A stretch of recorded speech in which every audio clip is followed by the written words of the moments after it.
코로나19 KBS 통합 뉴스룸 시작합니다. 오늘 상황 정리해드리겠습니다. 현재 코로나19의 특징은 집단 내 감염과 해외 유입 사례가 늘고 있다는 점입니다. 대구시 한 요양병원에서 70여 명이 확진 판정을 받는 등 신규 확진자의 대부분은 집단 내 감염을 통해 발생하고 있습니다. 또 해외, 특히 유럽에서 감염돼 국내로 들어오는 경우도 늘고 있는데요. 현재 누적 확진자는 8,400여 명입니다. 먼저 KBS 재난방송센터 연결해서 코로나19 현재 상황 알아보겠습니다. 이혜진 기자 상황 정리해 주시죠. 네, 이 시각 현재 코로나19 확진자는 8,413명입니다. 오늘 0시 기준으로 정부가 발표한 수치입니다. 어제보다 93명이 늘었는데요. 신규 확진자는 나흘째 두 자릿수 증가세입니다. 사망자는 모두 84명인데요. 지자체별로 사망자 속보가 나와서 91명까지 늘었습니다. 지역별 신규 확진자 분포를 보겠습니다. 대구가 46명으로 절반 정도를 차지하고 있고 경기도가 15명 등 수도권이 전체 22% 정도입니다. 그리고 많지는 않지만 공항의 검역 과정에서 5명의 확진자가 발생했습니다. 오늘로 사흘 연속 해외에서 입국하던 사람 가운데 확진자가 나왔습니다. 신규 확진자 가운데 대부분은 집단 내 감염을 통해 발생했습니다. 성남 은혜강 교회 관련해서 최소 64명의 확진자가 나왔습니다. 어제보다 10명 넘게 늘었습니다. 분당 재생병원은 오늘 원장도 확진 판정을 받았는데 누적 확진자는 최소 31명입니다. 그리고 대구의 한사랑 요양병원에서 최소 75명의 확진자가 발생했습니다. 다만 최근 전 세계 코로나 확진자가 늘어나면서 국내에도 영향을 주고 있습니다. 이탈리아는 어제 하루에 확진자가 3,500여 명이 늘었고 누적 확진자는 3만 1,000명을 넘어섰습니다. 스페인과 독일도 증가세가 가파른데 우리나라보다 확진자가 많습니다. 해외에서 감염돼 국내로 들어오는 경우가 늘어나는 추세를 분석한 그래프인데요. 여기서 파란색 부분을 보겠습니다. 2월 말부터 유럽과 관련된 확진 사례가 발생하기 시작했고 최근엔 대부분을 차지하고 있습니다. 그리고 아프리카와 미주에서 감염돼 국내로 들어온 확진자도 각각 2명씩 확인이 됐습니다. 정부는 내일부터 전 세계 모든 입국자에게 특별 입국 절차를 적용합니다. 그러면서 국민들의 해외 이동 자제도 필요한 시점이라고 강조했습니다. 지금까지 재난방송센터에서 KBS 뉴스 이혜진입니다. 집단 감염 사례가 또다시 발생해 방역 당국이 긴장하고 있습니다. 앞서 전해드린 것처럼 요양원과 요양병원 등 5군데에서 88명이 대거 확진이 됐는데요. 아직 조사하지 않은 시설이 70% 가까이나 돼서 추가 확진자가 나올 우려가 커지고 있습니다. 보도에 이지은 기자입니다. 대구 서구의 한사랑 요양병원. 방역 인력이 방호복을 입고 건물 안을 꼼꼼히 소독합니다. 환자 57명과 직원 18명 등 모두 75명이 코로나19 양성 판정을 받자 방역 작업에 나선 겁니다. 집단 감염이 발생한 요양병원입니다. 현재 동일 집단 격리 조치가 내려져 입원 환자와 직원 등 약 100여 명이 이곳 안에 머물고 있습니다. 지난 16일 간호과장이 확진 판정을 받기 5일 전후로 일부 병원 종사자가 의심 증상을 보였는데도 그동안 병원 차원의 격리 조치나 진단 검사는 없었던 것으로 알려졌습니다.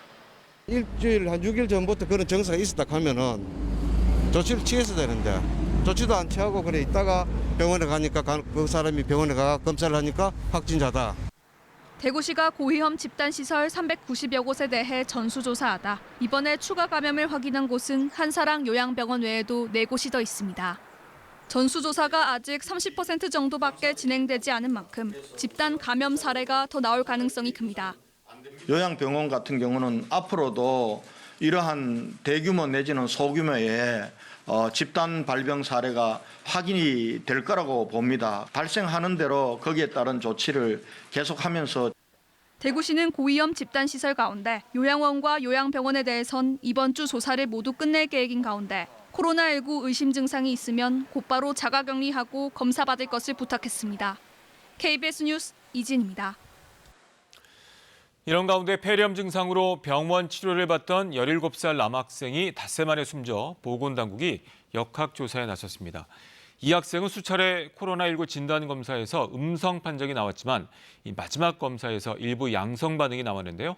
자세한 내용 이종영 기자가 보도합니다. 경북 경산에 사는 17살 남학생이 고열과 폐렴 증상으로 병원 응급실을 찾은 건 지난 13일입니다. 이후 폐렴이 심해지고 폐혈증까지 보이는 등 증상이 악화돼 인공 심폐치료까지 받았지만 결국 오늘 오전 숨졌습니다.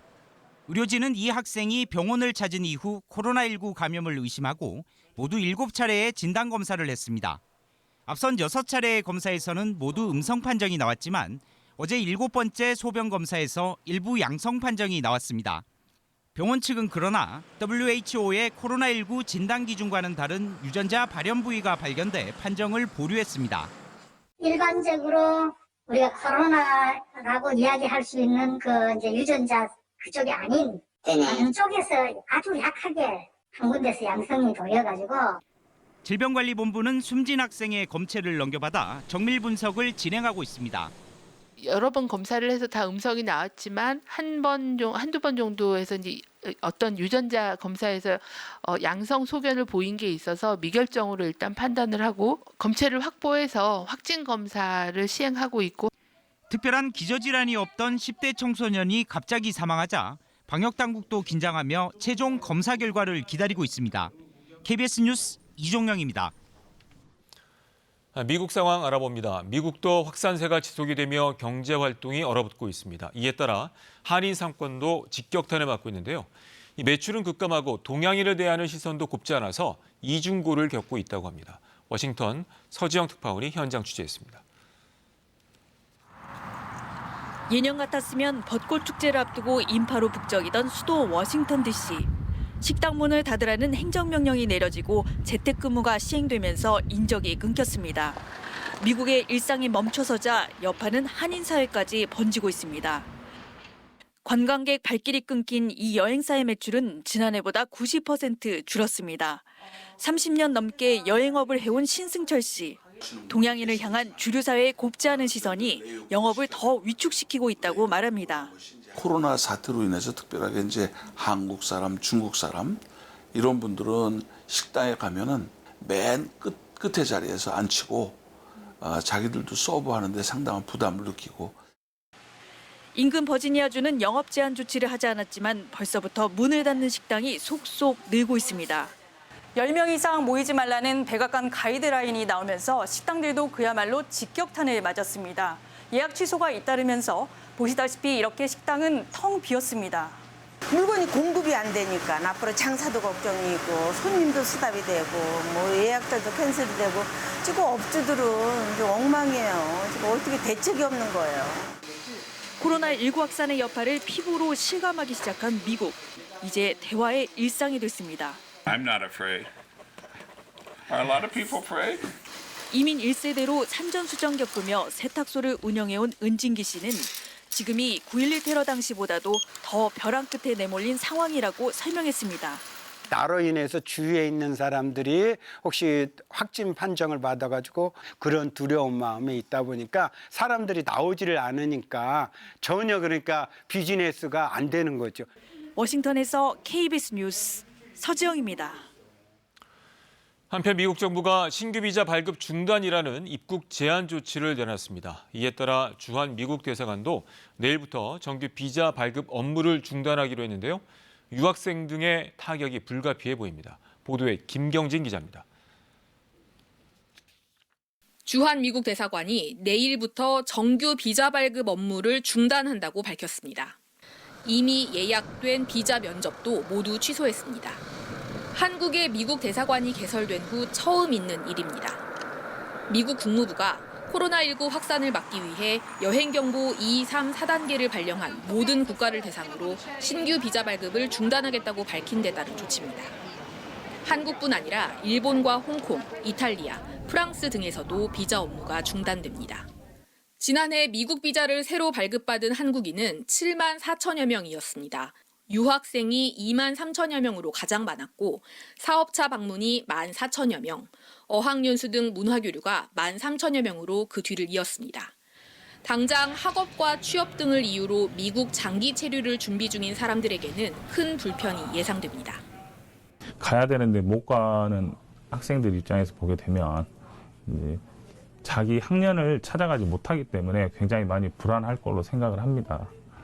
미국 대사관은 다만 이미 발급된 비자의 효력은 유지된다고 밝혔습니다. 또 치료 등 긴급한 사유가 있을 경우 비자를 발급받는 것은 가능하다고 설명했습니다.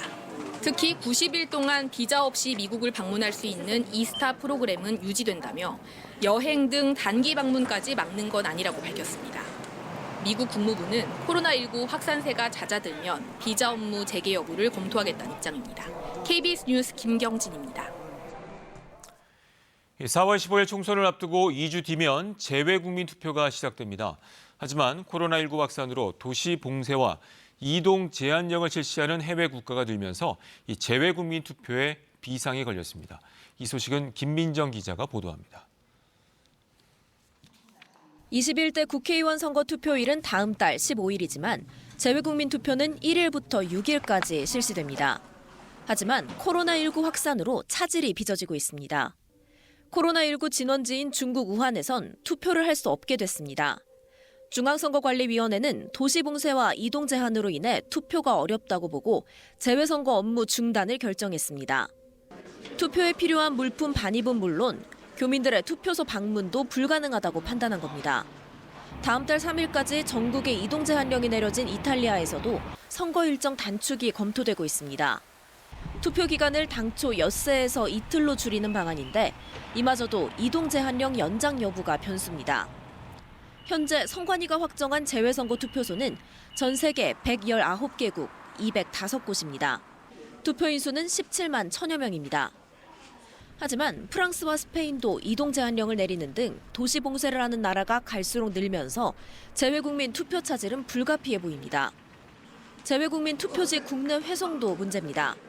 재외국민 투표지는 다음 달 15일 국내 투표지와 함께 개표하는데 각국의 입국 금지 조치 등으로 항공노선 축소와 중단이 잇따르고 있습니다.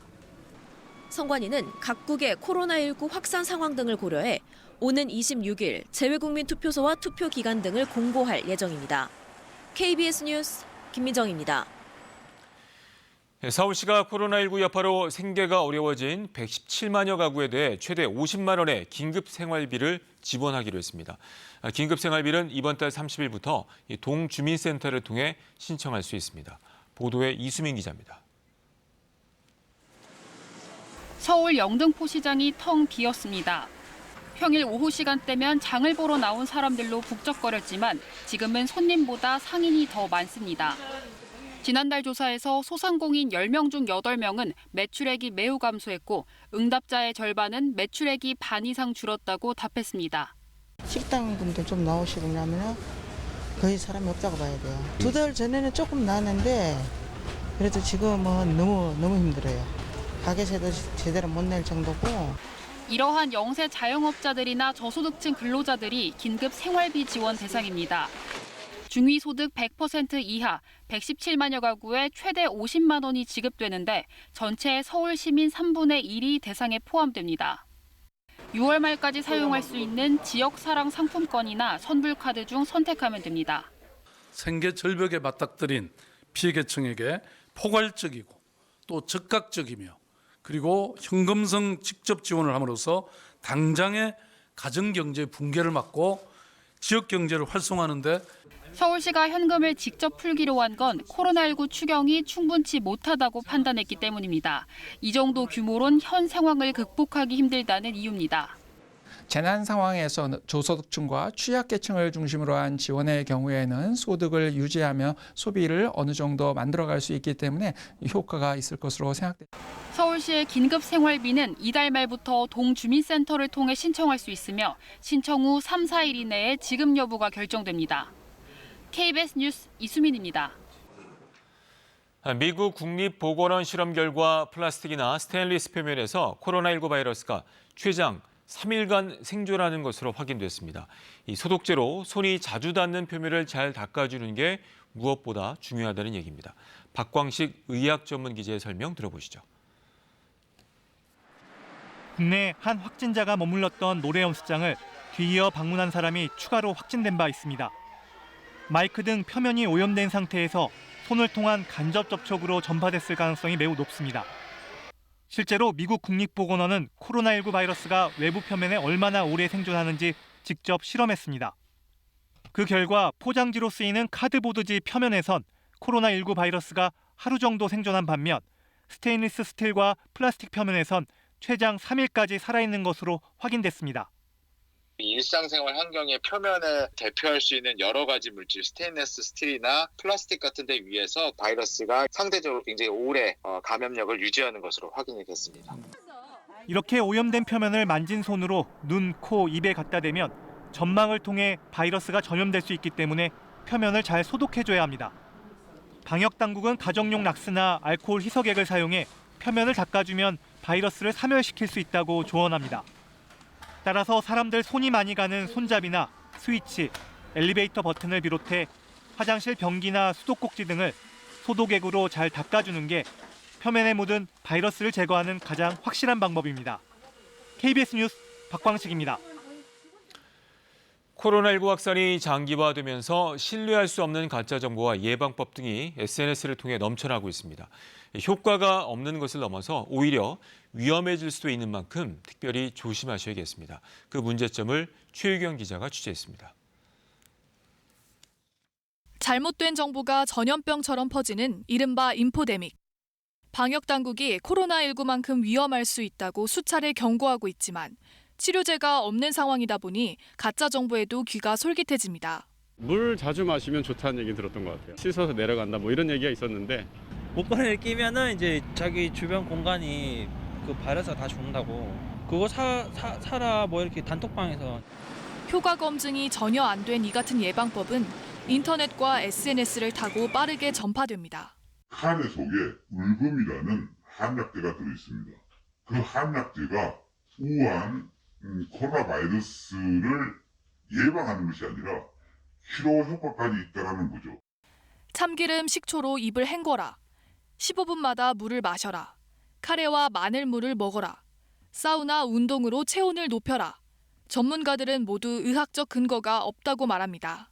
이게 다 근거가 없죠. 코로나19 바이러스는 코나 목이나 이 기관지 쭉 내려가면서 호흡기 점막 세포 안에 생존을 합니다. 입안에 헝근다 하더라도 세포 내에 있는 코로나 바이러스를 죽일 수가 없어요. 의사인 한 보건대 총장이 썼다는 글. 바이러스가 열에 약하니 헤어드라이어를 쓰면 확실한 소독 효과가 있다고 했지만 해당 대학은 총장 명의가 도용당했다고 입장문을 냈습니다. 이 부정확한 정보를 활용함으로써 또 믿고 따름으로써 나타날 수 있는 부작용이 얼마나 큰지를 어제의 예에서도 충분히 확인하셨을 거로 믿습니다. 방역당국은 사회적 거리 두기와 개인 위생 준수 등 예방 수칙을 믿고 따라야 한다고 강조합니다. KBS 뉴스 최경입니다.